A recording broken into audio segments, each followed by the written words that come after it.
This program was made possible by a grant from the Foundation for Montana History. This film was created by the McCone County Library, with assistance from the McCone County Museum. Hello, my name is Mary James, and I'm the library director at McCone County Library in Circle, Montana. And I love a really good story. So I am so lucky to be able to partner with Herb Allison and the McCone County Museum and the Foundation for Montana History to be able to bring you these real local stories from McCone County. They're lovely and absolutely fascinating, and I hope you enjoy.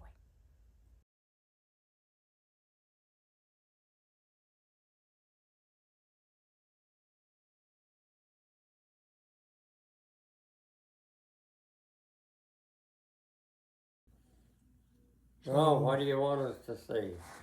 I want to know about your life.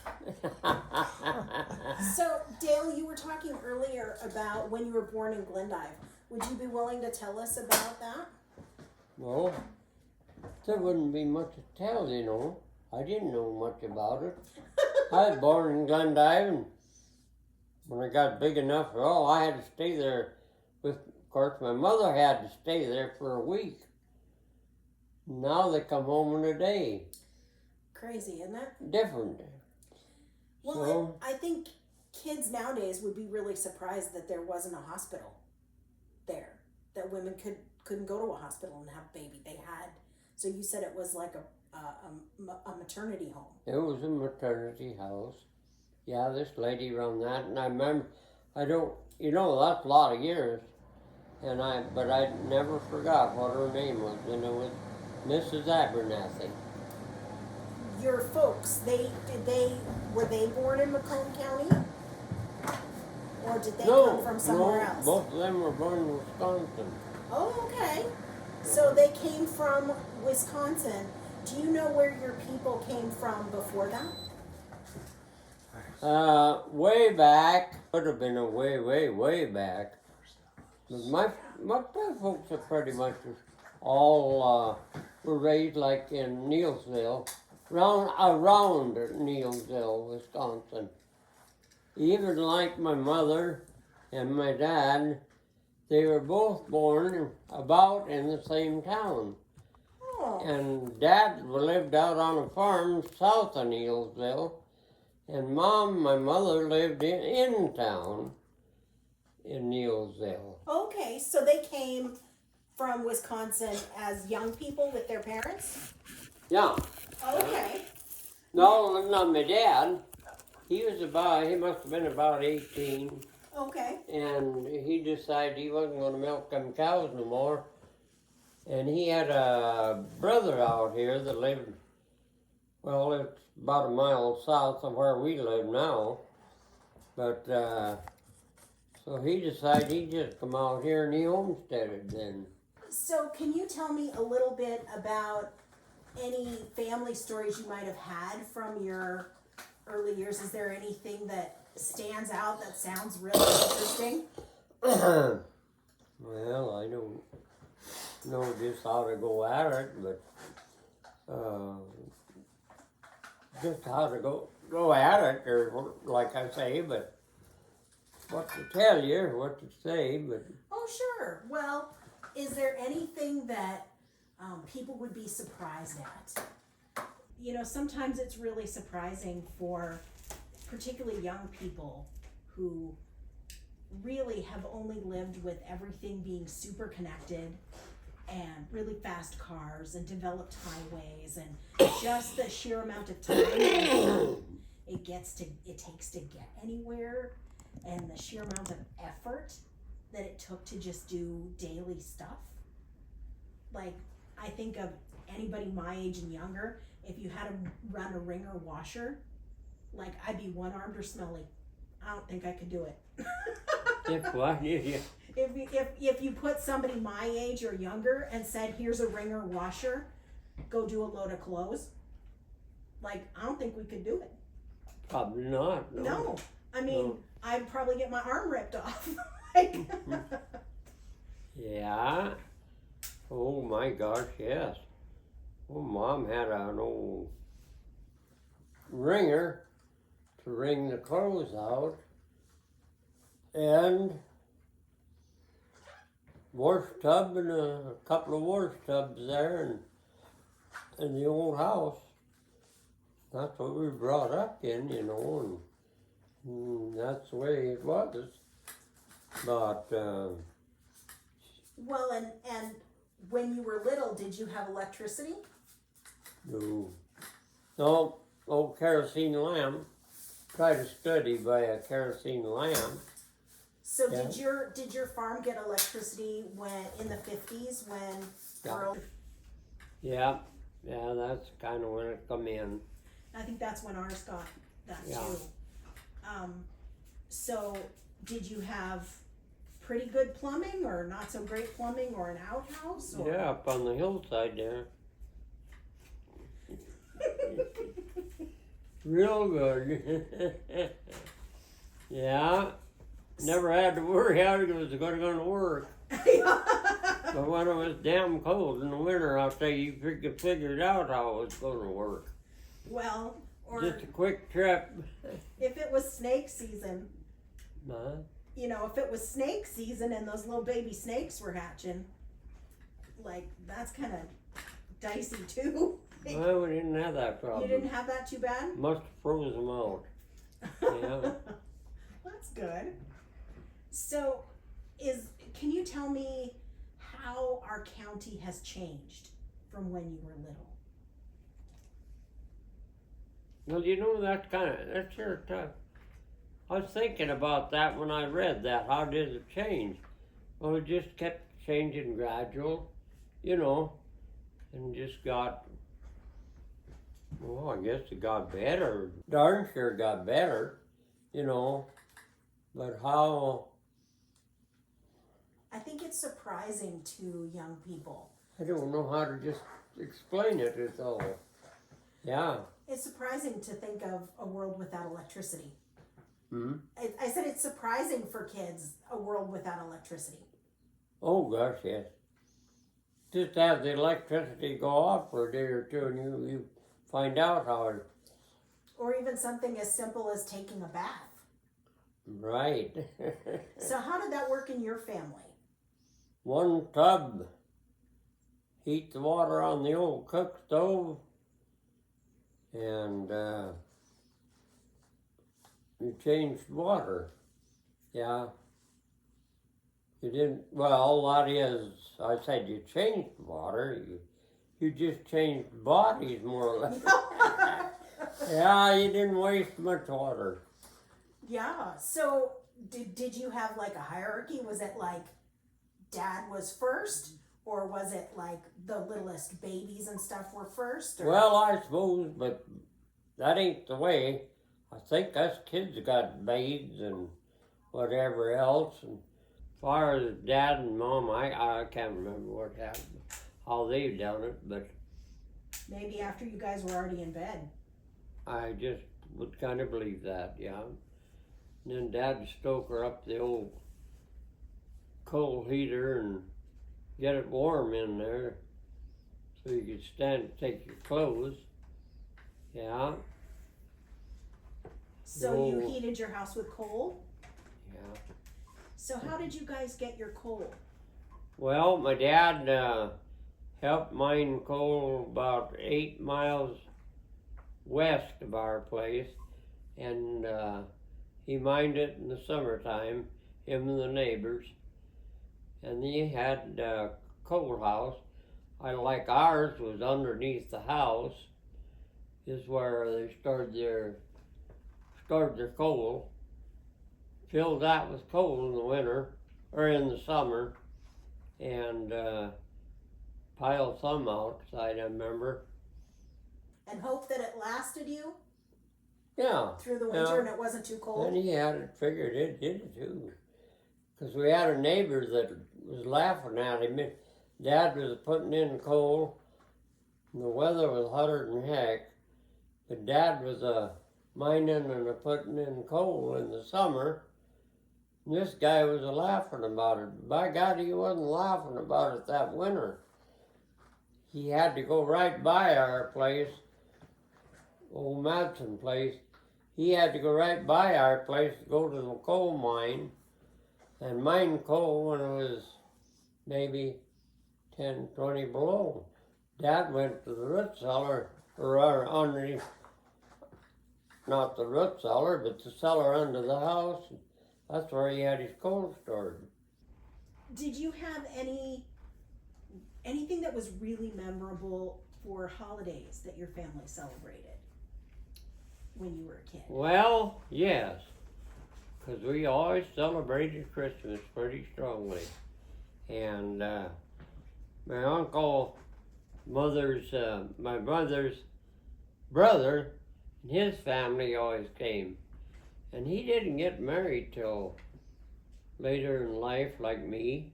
And, you know, they always came on Christmas. My God, the weather could be tough. And they lived 15 miles west of town here, circle here.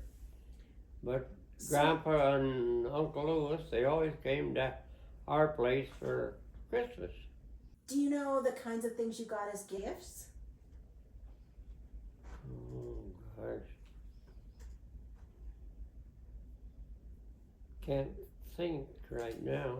I remember somebody asked Earl his most special Christmas, and he said that was the year he got an orange. And Got an orange. He got an orange, and he was like really excited. They got a whole orange for himself. I'm wondering if you had anything like that was really. Well, I can't just really remember nothing specific right now. No, like Had to radio be. flyers or sleds or wagons or. Had to be. Oh, I can tell you about one time. Us kids, and we had what we really wanted was a sled, like you know, with a couple of runners, like you can get. And we got this sled, and it set out in front of the house, and the guy with well, I ain't gonna mention any names, but he come out to visit, and darn if he didn't run over us kids' new sled. Oh, no. But he never replaced it or done anything about it. But I can tell you one thing, it was about in the year 1937 when my dad had bought a new car too.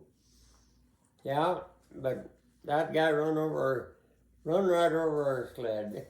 Oh no, that's awful. Scoundrel. Yeah, that was a bad one. So were you always a cattle rancher, or did you do sheep, or what? How did you start We had out? a lot of sheep at one time. Yeah? Yeah. Tell us about it. How you started and what you did and Yeah, we had, my dad run sheep, and he farmed a little, not much. He bought a 1928 John Deere tractor in 1928, and he's partnered with a guy, so I hear. And anyway, he had this little bunch of sheep, so he had a neighbor down here and had a bunch, so they throwed them together, and he herded in the summer, and Dad done his farming and whatever else had to do, you know, and well, that was it in the summer, you know. He put up some hay. Did you work from All the horseback? hay good. Yeah. Always horseback, or how did machinery change your jobs? Oh, yeah. Horses. Well, it ain't so many years, you know, of course. I think about that, but we done a lot of hay, and when I was a kid even, you know, and in a way, I ain't that old, you know, but I drove a lot of horses. I did. So you didn't have to hand hay or anything? You didn't have to hand cut your hay? Oh, Okay. no. Okay. No, we always had when I come along, we had a 5-foot McCormick mower, 5-foot cut hay with it. And we got upgraded, and he bought a new John Deere, and I think that was a 6-foot cut.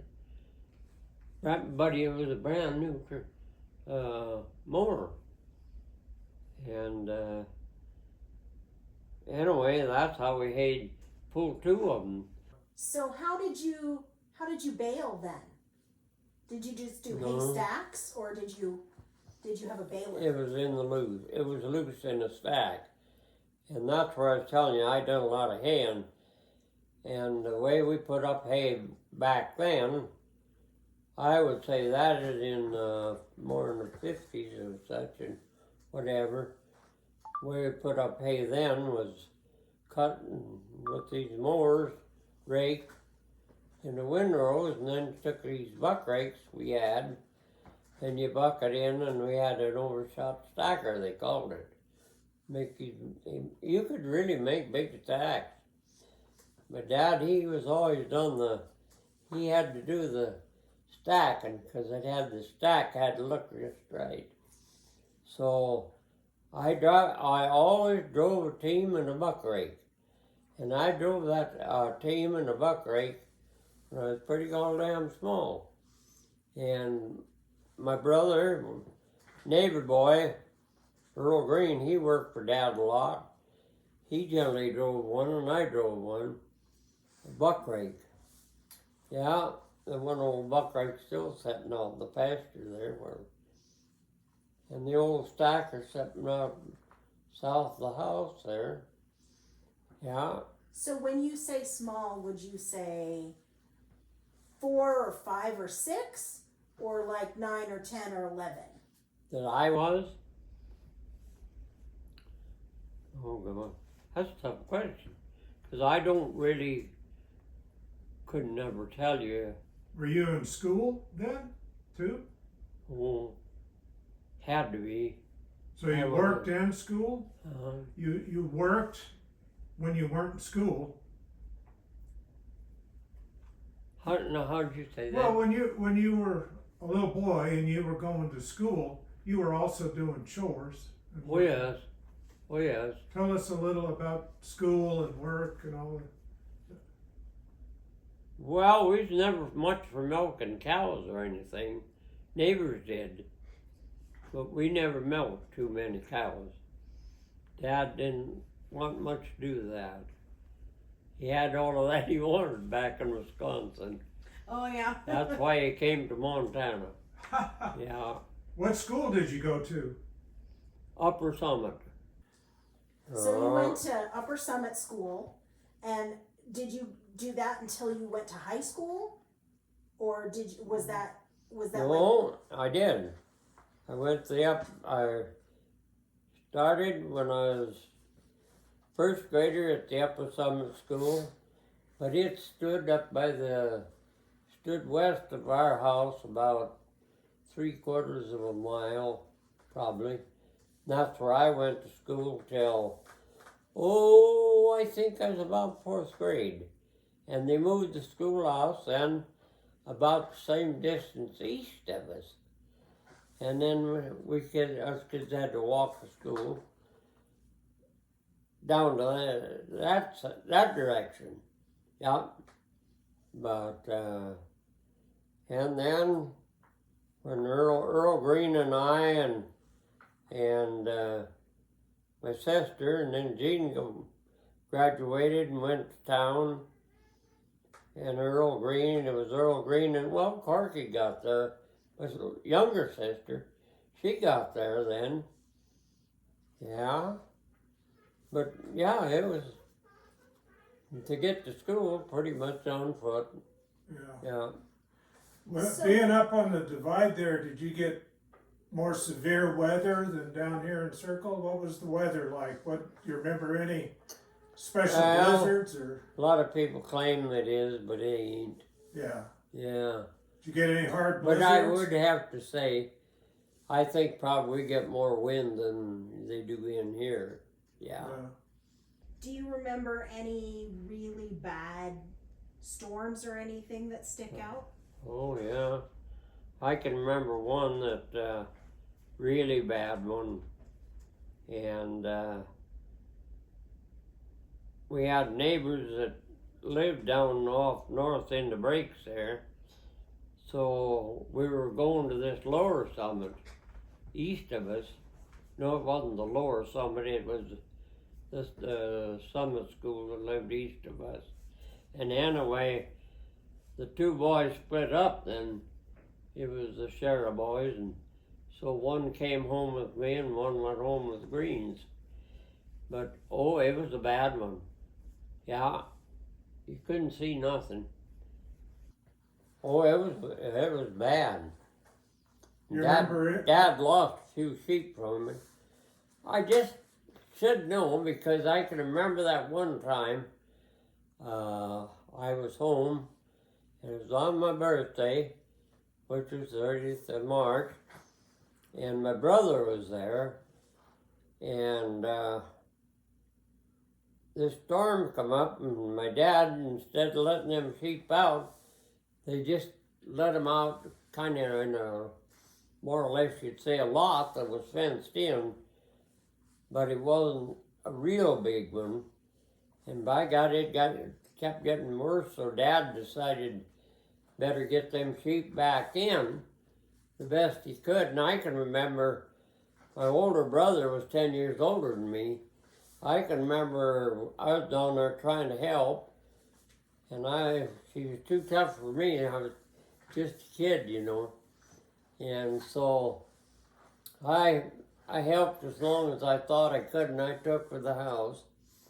And anyway, him and my brother, Dad and my brother, they got them sheep back into that shed. And they was there long enough, them sheep started eating the wool off one another. My goodness. So, I mean, it was time they got out. And I think what they did, in the final days, I think they opened them gates. Well, the storm had let up. It was kind of a 3-day affair. And the storm had kind of let up, and they opened the gates, just let the sheep go to the haystacks. Yeah, couldn't get them fed. But she was a bad one. I remember him and I went down there east of our place about 2 miles. I don't know how come he found out this one sheep was down south there, and it would have been like a mile south of the county line, and this old ewe had wandered clear down there. And we went down with a sled, and it was a flatbed, just plank thrown down some runners, and we went down there and found this old sheep and caught her and tied her down. Dad tied her down, and we hauled her back home. Yeah, but it was a bad one, yeah. A lot of cattle were lost down that creek, Clear Creek. Yeah. Yeah. Did you eat the mutton, or did you just sell the wool? We ate some mutton, but we ate beef too. Now, did you have any prairie fires or anything? Do you remember anything like that when you were You know, younger? I don't really remember too much about any in my younger days. I really don't remember much about it. I can remember later years when it got to about the 40s, when, of course, in them earlier days there wasn't nothing to burn, and got into the 40s, the grass started growing. It got more of a hazard. So that's what happened there, and I helped fight us through there, I guess. Yeah. Was that the Dust Bowl? Is that part of what made it? Oh yeah, I think they probably would have called it the Dust Bowl at that time. Yeah. Do you remember the Depression at all? The Depression era? Oh yeah, that's what I lived through. Tell I us lived about through it. the Depression. Yeah. What was that like? I didn't know it was any different than any other. But I'll bet you could have asked my dad, he could have told you it wasn't easy. Yeah, you know, yeah, I lived, see, I was born in 28. And it was really, that's from about that time through the 28 and then through the 30s, she was tough. Yeah, take like 34. I heard him talk about 34, 6, terrible, 36, terrible cold. And then it wouldn't rain in the summer either. So, I mean, it wasn't good to get a crop or nothing. And I suppose you would have a hard time feeding your livestock. Yeah, you'd have trouble getting enough hay up, and you didn't dare keep too many. So you really didn't have too much to market, you know. So you would have been in high school Oh no, when we went to war, right? what's that? During World War II, you would have been in high school, right? Oh yeah, yeah. What did that look like in this county that had so many people go off to fight? Don't know how you'd answer that. I I mean, didn't go. My you were brother too did. little. Your brother did? My brother went, but I didn't because I wasn't quite old enough. Yeah, I but think my they, brother went. Yeah, he went clear around the world. So then he got, about the time he got back, the war was pretty well over. Yeah. was that frightening for you? Did you worry for your brother? Well, I suppose you did, my guy. Wouldn't you think? Yeah. Yeah. I mean, it just seemed like that would be a lot for a kid to deal with. Yeah, your own brother had grown up with him. Yeah, oh yeah. Whole family really worried about where he was. And he was everywhere. He was in Africa and he was in England. Oh, I don't know where all he was, but anyway, yeah. So did you feel the effects of the rationing and Oh stuff? yeah. Oh yeah. Ration sugar and tires and what else? Yeah. They always laugh. I don't know. I can't ever remember we were ever short of any of them kind of goods, but somehow you put into the, I don't know, government thing you get these donations, you know, or not donations, but whatever, and you could get these goods like coats, but they all had a distinctive pattern. And by God, my daddy, we never wore one of them. No, he wouldn't go for that crap. Because it was a handout. Uh-huh. He thought it was a handout. Yep, Yeah. that was the deal. Figured it was a handout. By God, he made it on his own, and we got through. Yeah, but the neighbor kids all had, well, a lot of them had them coats and whatever. Were you ever interested in politics at all? Did you vote? No. Did you vote? Did you vote? I never have missed. Yeah, I wouldn't say I was interested in politics though.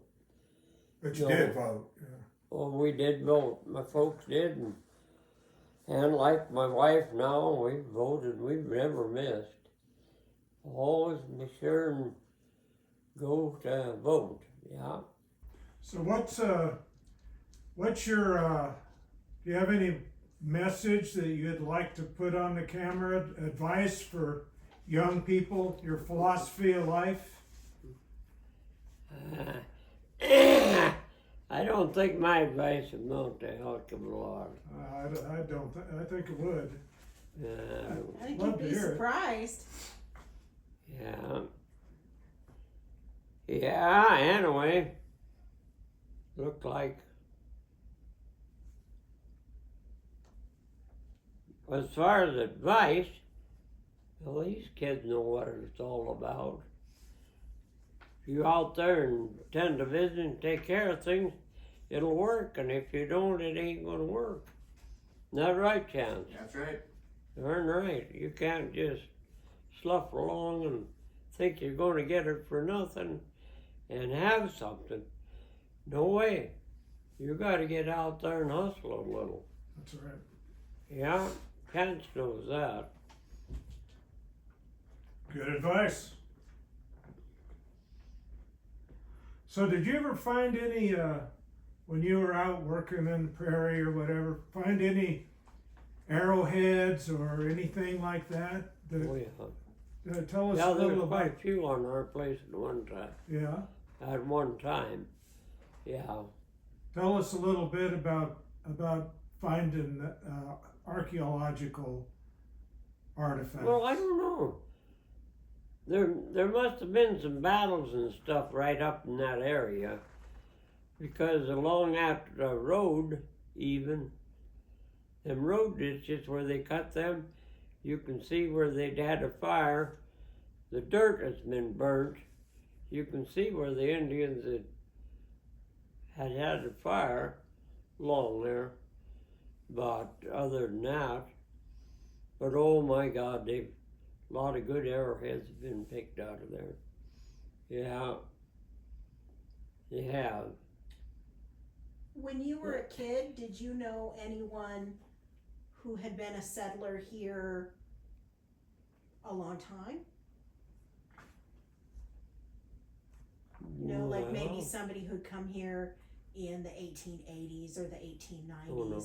Nobody. Oh, I bet my dad did, I'm sure, but no, I can't remember anybody Okay. at the time. Do you remember any stories that your dad or your parents or your grandparents told you about McCone County that would be interesting? They probably had some pretty good stories they passed on. Well, I should have, and if the fellow had a good memory, he should have some of it kind of wrote down, But I can remember some of our neighbors that lived off there to the west of us. Oh, August Hamlow lived to the west of us, and he lived in a coulee. And his house was kind of down in the bank. And I can remember he made, probably shouldn't tell this, but he made moonshine beer. But he never sold it. No, he didn't make it for money. Neighbors went there and sat around there and visited. And I know dang well my dad never said nothing about it, but I know damn well he went there, and us kids went along, and I can remember we were just kids. But we was in the house there, and the old boy, I don't think he had a back room, and the rose bushes and stuff growed in that window. I don't think he ever shut that window. I think he just stand the cold like that. Yeah, old August Hamlow. Was it dug out of the side of the coulee? Not too much. Yeah. Some. Yeah, kind of dug in the side of the hill there. But then the old fella, he lived there, and I think that burned out. Then neighbors kind of helped him. Got another one, but they put that more on the hill. But the water, I can't remember how in the heck did he get water. You think maybe he had to haul it? Yeah, must have had to haul it out, because there was no well up there. So, Sounds like my grandfather. When he came, he lived in a sod house dug out of the side of the hill, and I think that sucker burned 3 or 4 times. Like, Is that right? yeah. Yeah. Yeah, that there I couldn't tell you. Old August Hamlow. Huh. So what did you do for fun? Did you go to rodeos, dances? For what? What did you do for fun? Like rodeo, dancing? Well, clear back then, when I was kind of, taking late 30s, there was no rodeos and stuff like that. Because war was on and too much that kind of thing, and there wasn't any rodeos or entertainment like this. No, sure wasn't. We just had to provide our own. Then us younger fellas, we started some rodeo clubs and such, and go to opens and furnished our own entertainment that way. Yeah. So did any of the people who worked on Fort Peck have anything to do with anyone in town? Well, people working Fort Peck. Well, I don't know how to answer that, but I know people from our area that went to work on Fort Peck and to make a living. Yeah. My cousin Lee was one of them. He went to Fort Peck. Oh, there were a lot of them from around the area there that went to Fort Peck and to make a buck or two. Yeah. So did you have trouble with the wild animals like coyotes, Oh, terrible time with the coyotes. wildcats, mountain? Well, mostly, I Why? think mostly was the worst predator for us and the sheep was the coyotes. Yeah, come in and kill a bunch. Yeah. What about rattlesnakes? Well, you probably won't believe this, but right at our area, along that divide, there is no rattlesnakes. You just get just off of that divide, and just off of it too. By God, there's rattlesnakes. Now, why would that be? It's got to be something to do with the ground or something, Yeah. Staying warm in the winter, maybe. Yeah, I don't know. But no, my dad said one time he saw a rattlesnake up there and he was raking hay. And he saw a rattlesnake. By God, he unhooked the team, dropped eveners and everything, took the neck out and killed the snake. Wow. Oh, wow. Yeah, he didn't have nothing else to. It's resourceful. He didn't have nothing else to kill that rattlesnake. My goodness. Were you a hunter, a fisherman? No, No. not too much. No, like the rodeo if I got a chance, but I didn't get a lot of chances either. Did you ride broncs or bulls or Oh, rope. I Rope. was in the roping. Yeah, in the roping mostly. Like your grandkids. Like to go roping. That was more fun. You didn't get injured Yeah. so bad. And practical. Skill. You come home a little cleaner. Yeah. Yeah. Did you do any schooling after high school? Did I do any schooling? No. I was so. That's why I'm such a dumbhead. No. But I was so glad to get out of school. I just wasn't looking for no more. My dad wanted me to go to college, and I'm done. I was ready Phyllis to go did. to the ranch. So how did you meet Phyllis? Long story. If she would have been, if her mother would have been around, could have told you how I met her. Yeah, we was in Circle, and they had, I suppose it's kind of like they have now, a town and country day. And anyway, this is probably different, ain't just quite like it is, but anyway, I was in town and I had a Shetland pony. And I don't know how I got to town with that Shetland pony, really. But anyway, I was in town with that Shetland pony, and I was giving this little girl a ride on this Shetland pony. And that happened fairly rapid. She really liked that pony. And God darn it, would you believe that many years turned out to be my wife. And her mother always claimed that that's where the meeting was anyway. So how old was she? I don't know, probably 5, 6, 6, 7, whatever. Yeah, That's amazing. it is. So she was probably looking at you and the Shetland pony. That's it. She's probably looking at both of you, the Shetland pony and you. Yeah. Well, I think at that time mostly the Shetland pony. Yeah, she liked that pony. And she always lived like horses as long as we was married. Yeah. Yeah.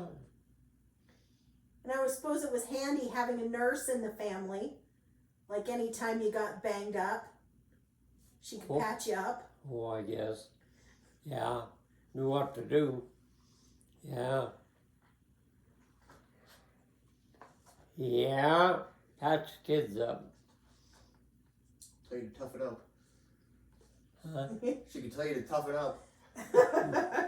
Did you ever get hurt bad? Did you ever spend time in the hospital or break a bone or? I never had a broken bone. Can't ever remember it. You know, and I broke horses all my life, and I never remember having a broken bone. But I sure in the heck spent a lot of time in the hospital. Yeah, I was in here, see old hospital a lot of times. Yeah, sure did. Had a lot of bad upsets. Wasn't good. Just barely made her to the hospital. Well, one of my really close shaves was 1936. I would have been 8 years old, and I had a ruptured appendix. And I was at home, and my uncle came by. My mother had a mastoid, I guess, or whatever you call it. And my dad was with her in my old city. Anyway, my uncle was there. He got home. And he told him, boy, you better get home. You got a sick kid. So he got home, Model A, and it's 40 miles to Terry. And my sister Ann was there. And by God, they loaded me up, took me to Terry to the hospital. And that doctor and nurse said they figured I was a goner. That doctor down, old Dr. Bridenstine, still remember his name. By God, he patched me up. I survived. But that was 1936. But I was in the hospital several times. It's one thing and another. Another time, old hospital cut me open just in time to keep from having to wear one of them bags. Oh. Yeah. I got in here, hired man brought me in here, and that must have been for me. No, we might have had kids. I don't know. Anyway, hired man brought me in here, and old Doc showed up. He knew right away. He cut me open right away and took the pressure off. took care of it, by golly. Wow. Was that when he was still using ether? Yes, very much so. Really good. Yeah. You liked that? Uh, You liked ether? oh, Jesus. I could smell that for how many miles? Yeah, no. And then Phyllis was a nurse, and I could tell every time that she worked when we were going together. I knew every time that they'd had hospital, or she was had been at the hospital or whatever. I could smell that goddamn ether. So you said that your folks were here, and their folks were here in McCone County too. Did you get to spend a lot of time with your grandparents? No, it was fairly well, like my folks and her folks spent a lot of time, you know. But like me, I never got to, because They didn't drop you off with the grandparents and go do stuff? I can remember Dad taking me over to Garfield, who lived about 14 miles west of here, and that's where they lived. So I can remember one time, I don't know, probably the one of the younger kids were being born or something. My dad took me over there and dropped me off. I can remember howling like a coyote. I didn't want to stay there, but I had to stay somewhere. So he dropped me off there.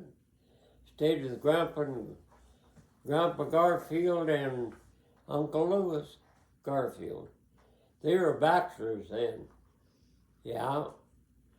So anyway, I got an experience there of Grandpa's cereal, oatmeal. Yeah. So no like good grandma cookies or nothing like that? No baked goods? No. The one thing he did have that I really liked, you used to be able to get raisins, and they were big buggers. And he'd have a sack of them kind of in one of them upper cupboards Grandpa kept there, just for, I think for a teaser. If I didn't behave, didn't get one. If I behaved, I might get some of them raisins. And were they good? Yeah. Yeah, I'll never forget that part of it. So did you do any traveling? Did you go to any other cities or states or countries? Well, Phyllis and I done quite a lot of taking them bus tours. Yeah.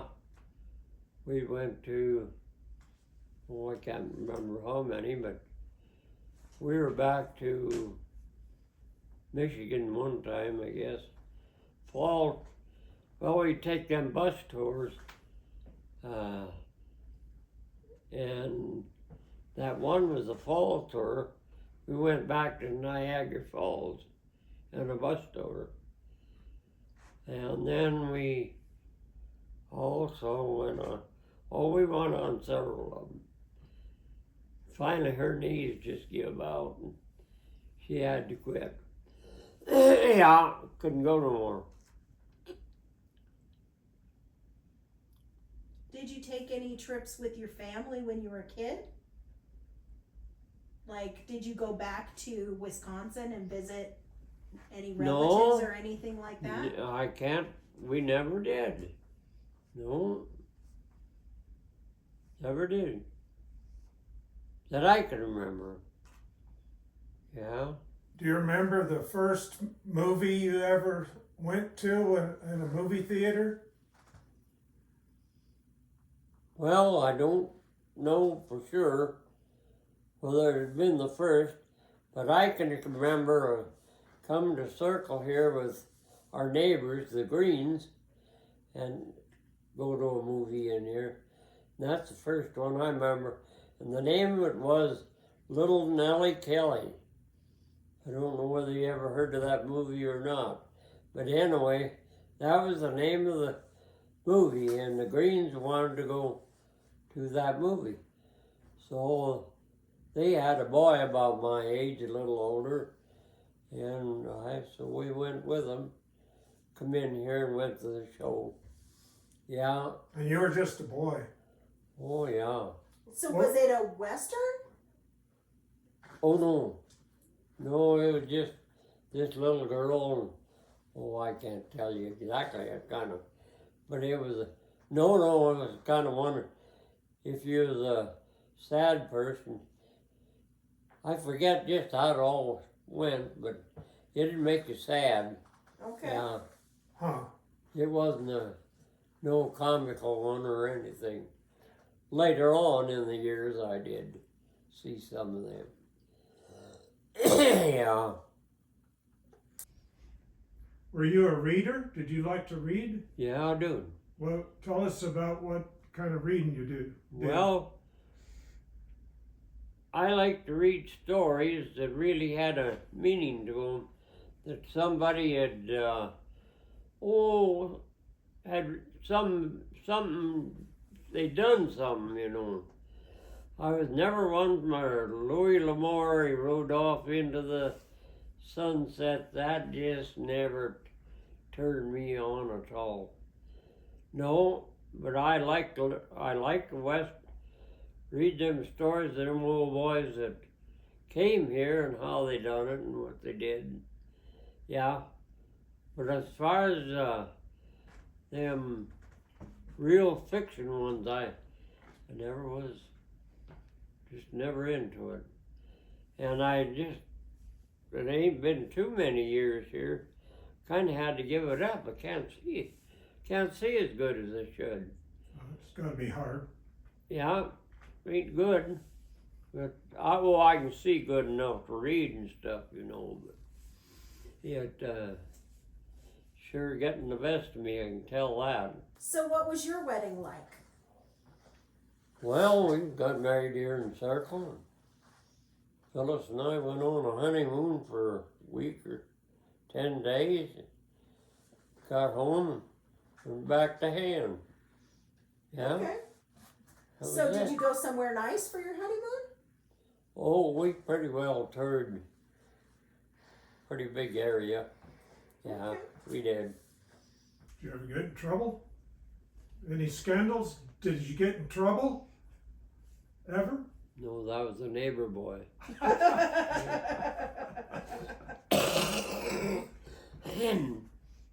That's the way it goes in here. Anything happens, I just blame it on to that guy. There you go. Yeah. Oh, no.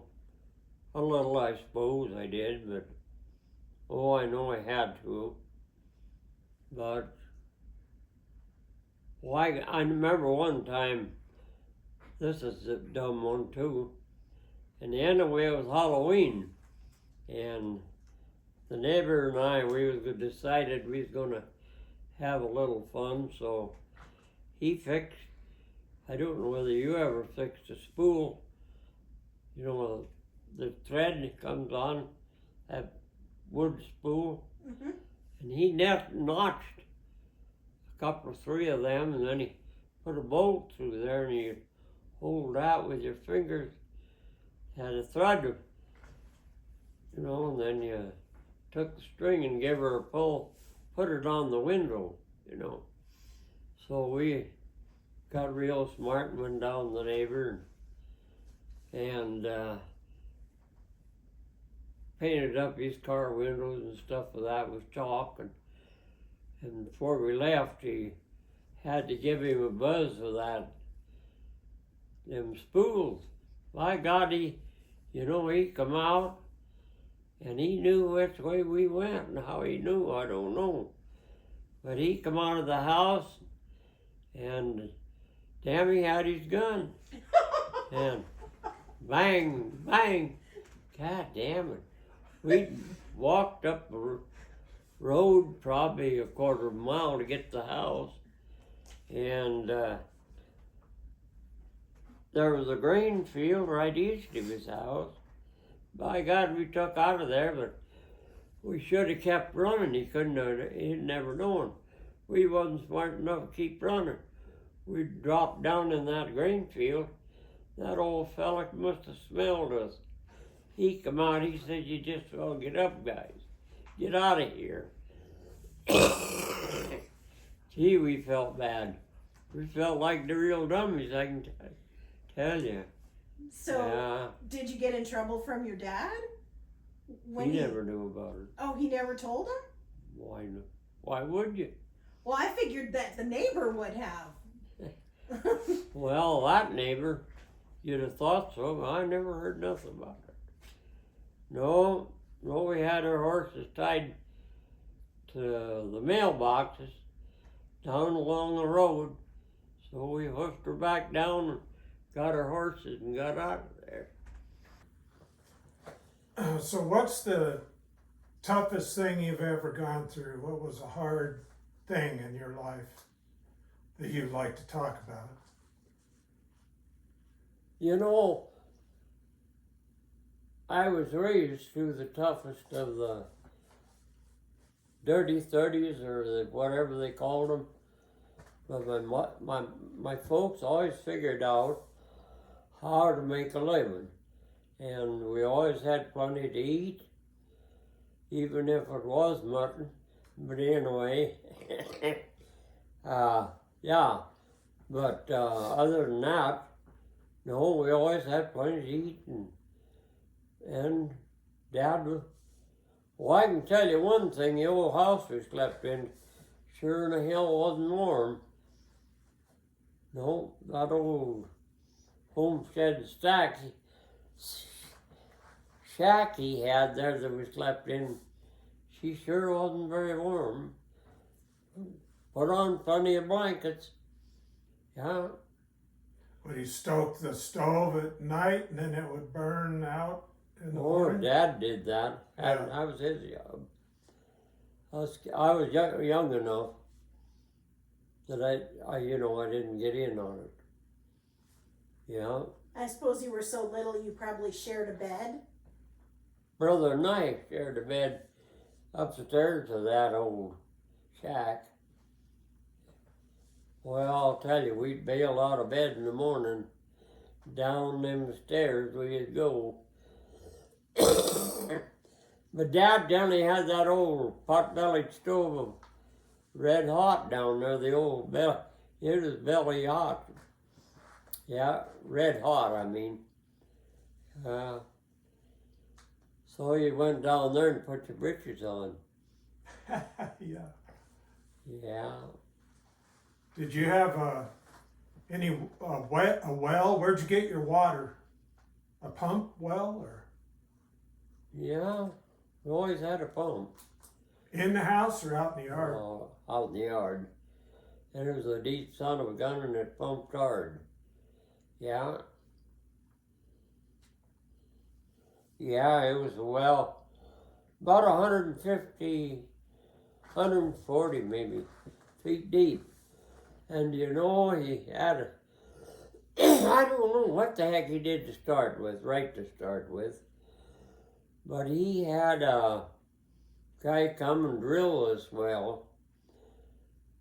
And, well, my older brother's 10 years older than I am. He remembered that guy's name. Charlie Shingard was the guy's name. And they bored this well. And, you know, we were still using that well. And it pumps a pile of water, the old well. Pumps a pile of water.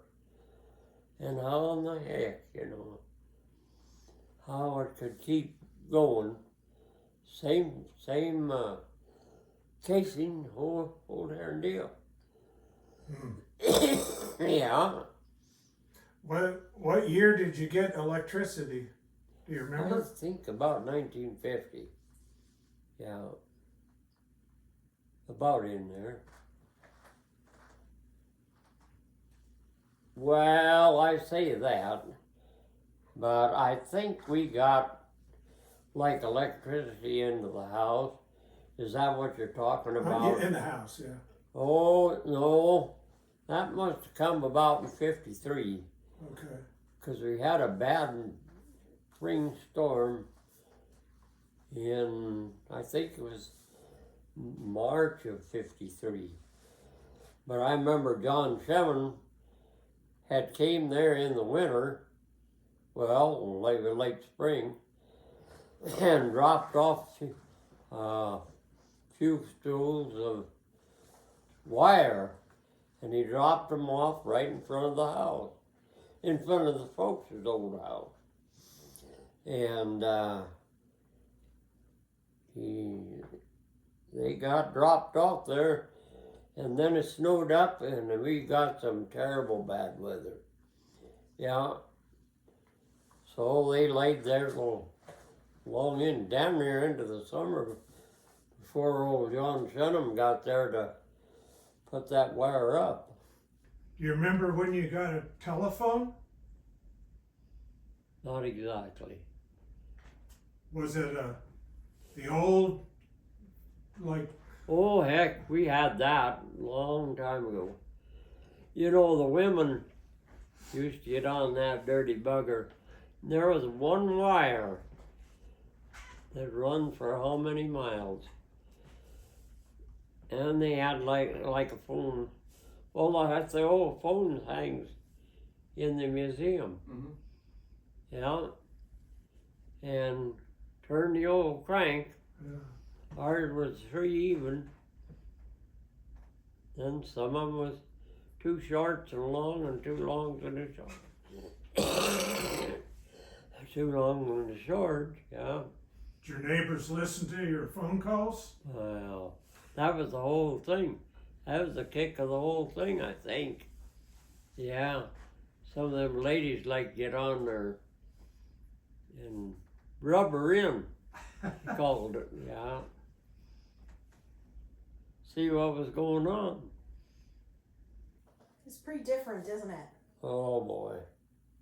It is. Yeah, pretty nice now. To think that we can get the kind of service that we get, you know. Yeah. Life's much easier now. Oh God. A whole bunch. It seems to me like the people like you that grew up here in McCone County, you had to be pretty tough. You had to be pretty resourceful and determined to make a go of it. But what do you think? Well, I think, my thinking would be like my dad and mother came here, and Dad homesteaded here, and by God, you know, I don't understand how they stayed, you know. And they folks talked about the times, and we talked about how bad it was, and they talked about going somewhere else. And I think Dad or Mom, one of the others said, "Where are we going to go?" Yeah. You know, there was no place was any better or any, you know, any worse. No. So they just stuck her out and come out the best. Yeah. Things turned around about in late 40s, I think. I think that's about when things turned around and started coming up.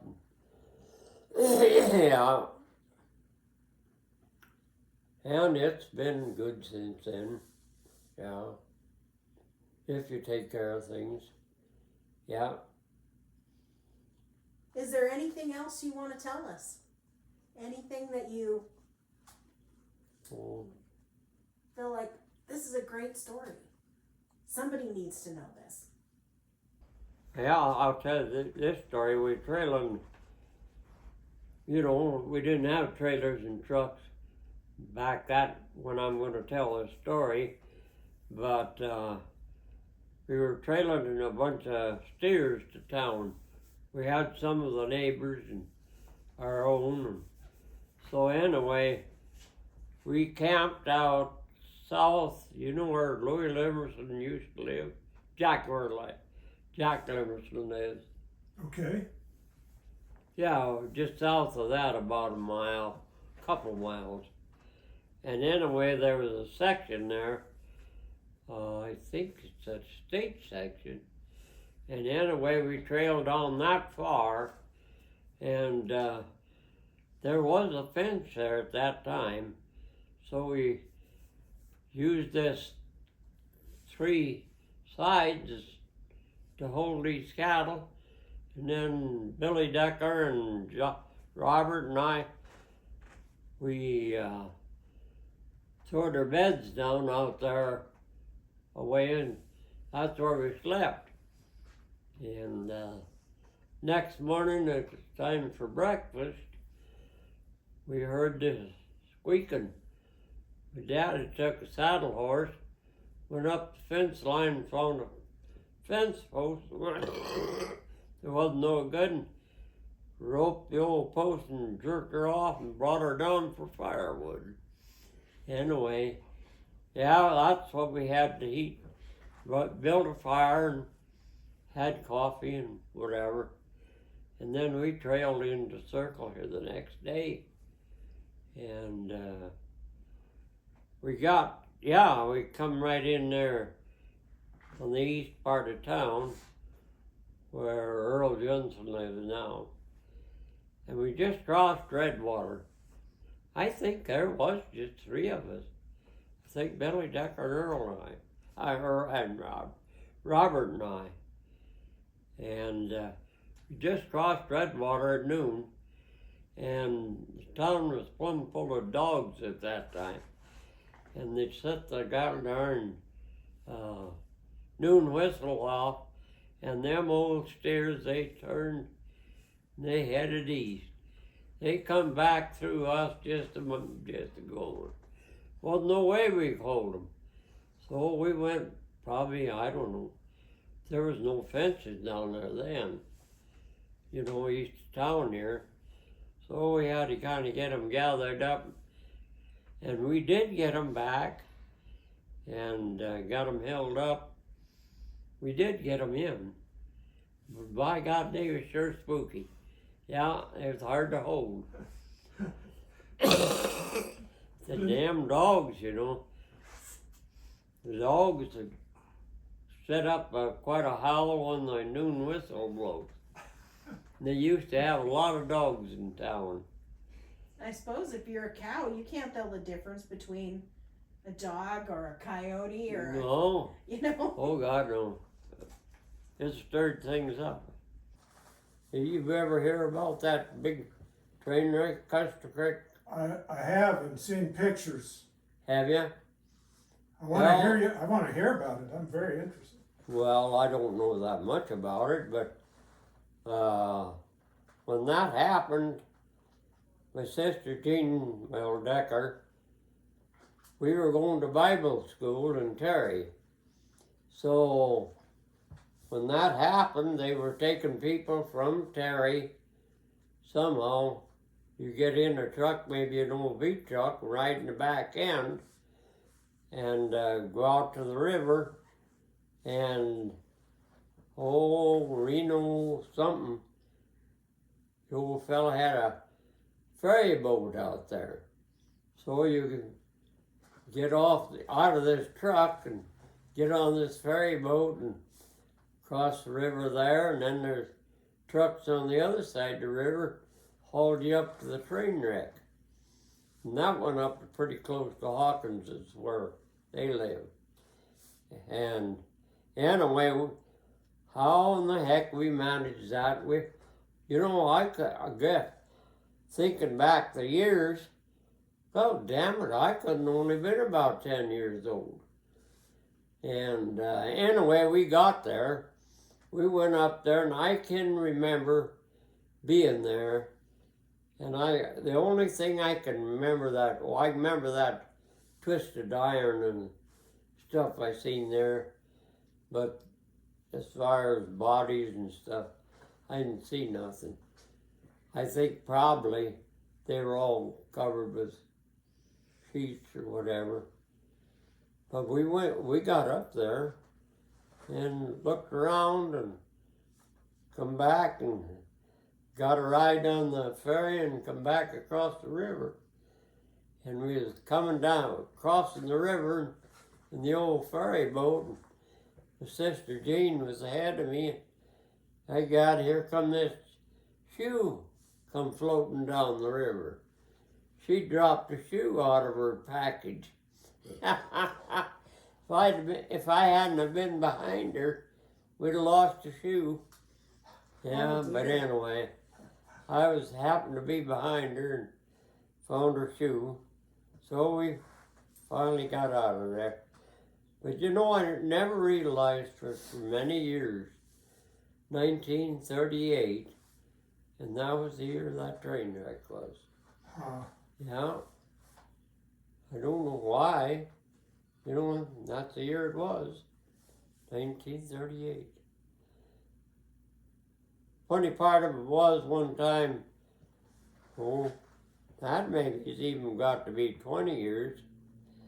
And we was on one of them bus trips. We was down in Texas. And we was out to one of them presidents had a ranch out there. Lyndon Johnson Yeah, I believe it was. or George Bush. And anyway, we was out to his place and there was a little, oh, they called it a river, but it was some water and big enough to float this ferry. And it was a, what would you say? Oh, it was a catch, you know, to go. You pay so much to get ride the ferry across. And God, it was hardly wasn't enough to float the whole ferry. But anyway, we went across, and I think his place was kind of up on a hill. And anyway, we went up there and we looked around, and he supposed to have this special bowl, and we looked around and come back, and we was standing on this side, waiting for a ride, and this lady said something about, I forget how it come about, something about 1930. Last time, or I said, the last time that I rode on a ferry was in 1938, when that train wreck was out west of Terry. She says, you know what? My mother and I were two of the survivors from that train wreck. Of all things, they were from Dakota. My Yeah. goodness. Wow. Huh? Just think of that. Yeah, she said they were two of the survivors. They were from Dakota. That's amazing. It is. And then you talked about it. Huh. Yeah, I was Wow. standing there and said something about 1938 and the ferry, and she said that was the last time she rode. She survived. She happened to be up in one of the upper part of the, I don't know whether she was in the upper part of the passenger train or which it was, but or the one of them to the tail end. It didn't win, you know. If I remember right, there weren't many survivors of that. Oh no. No. Wow. Huh. That's quite a story. Yeah. It seems like you've had a very good life. I have. You know, I've said many times that I was born when the times were really tough, and the times just got better as we went along. And how could it be any better? got a warm place to sleep and warm and a warm roof over your head. Yeah, plenty to eat and a place to sleep. What more could you ask for?